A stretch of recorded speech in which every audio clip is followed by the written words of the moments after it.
আসসালামু আলাইকুম বন্ধুরা, চলে আসলাম নতুন আরেকটা ভিডিও নিয়ে। ভিডিওটা হচ্ছে আমাদের শাহ মোস্তফা মাজারের মেলা। চলে আসলাম হাঁটি হাঁটি পাপা করে শাহ মোস্তফার সামনে। এতটা ভিড় কখনো চিন্তা করি, প্রচুর পরিমাণে ভিড় ছিল শাহ মোস্তফার মেলাতে। তারপরেও আমরা হাঁটি হাঁটি পাপা করে চলে আসলাম। মেলাতে আসার কোনো উদ্দেশ্যই ছিল না, তারপরে চলে আসলাম মেলার সাইটে।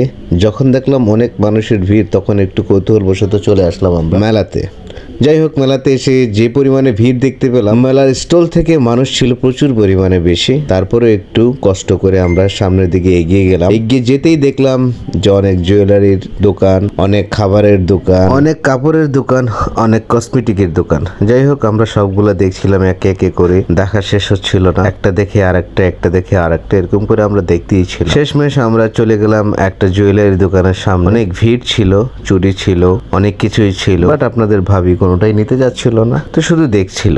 দেখা দেখি শেষ হওয়ার পর চলে আসলাম আমরা চুরির দোকানে। অনেক চুরি ছিল, দেখছিলাম আমরা চুরি কোনটা থেকে কোনটা নেবে, কিন্তু আপনাদের ভাবি নিতেই চাচ্ছিল। বলছিল শুধু দেখি মেলা থেকে কি করে কিনবো, আমি তো একটা কিনলে হবে না, মা আছে, বোন আছে, সবাই আছে, সবার জন্য কিনতে হবে।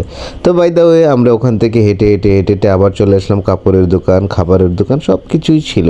কিন্তু মানুষের এতটা ভিড় ছিল, একদিকে ছিল নাগরদোলা, অন্যদিকে ছিল নৌকা, যেটাকে বলে সান্তা মারিয়া। এতটা মানুষের ভিড় ছিল যা ভিডিও করার মতো নয়, ভিডিও করতেও পারছিলাম না। চলে আসলাম আমরা খাবারের দোকানে। খাবার দোকানের সামনে চলে আসলাম, আছে চিড়ার খই, নিমকি, অনেক কিছুই আছে যা দেখে আমার ছোটবেলার কথা মনে পড়লো। চলে গেলাম আমি ফ্ল্যাশব্যাকে চলে যাওয়ার পর দেখতে পেলাম যে ছোটবেলায় এইসব জিনিস খাওয়ার জন্য কতটা মুগ্ধ ছিলাম, আর এখন এতটাই মিষ্টি যা মুখে দেওয়ার মতো নয়। আগের মতো ততটা মিষ্টি আমি পছন্দ করি না, তারপরেও আমার বাসার জন্য নিয়ে গেলাম 1 কেজি চিড়ার খই, আর নিয়ে গেলাম নিমকি 1 কেজি। আমাদের সিলেটের ভাষায় কি বলে এটা আমি জানি না, এটাকে সম্ভবত তিলক বা এরকম কিছু বলে।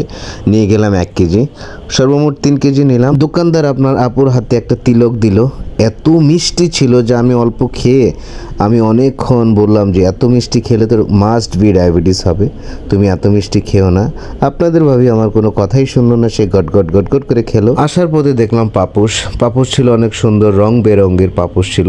তারপর দেখা হলো আমাদের চিকমিক জিকমিক বেলুনে, যা দেখে আপনাদের ভাবি অনেক খুশি এবং মুগ্ধ, বললো আমাকে একটা কিনে দেয়। বললাম আচ্ছা নাও, তোমার কয়টা ভালো লাগে তুমি কিনে নাও। 2টা আপনাদের ভাবির হাতে দিলাম, 2টা নিয়ে আপনাদের ভাবি আমাকে বললো তুমি নাও, দেখি তো তোমাকে কেমন লাগে। আমি নিয়ে একটু দেখলাম, দেখার পর বললাম যে তুমিও নাও, আমাকে অনেক কিউট লাগবে। সে নিয়ে দাঁড়ালো এবং বললো দেখো তো আমাকে কেমন লাগে। আমি বললাম তোমাকে অনেক সুন্দর লাগছে, খুবই কিউট লাগছে।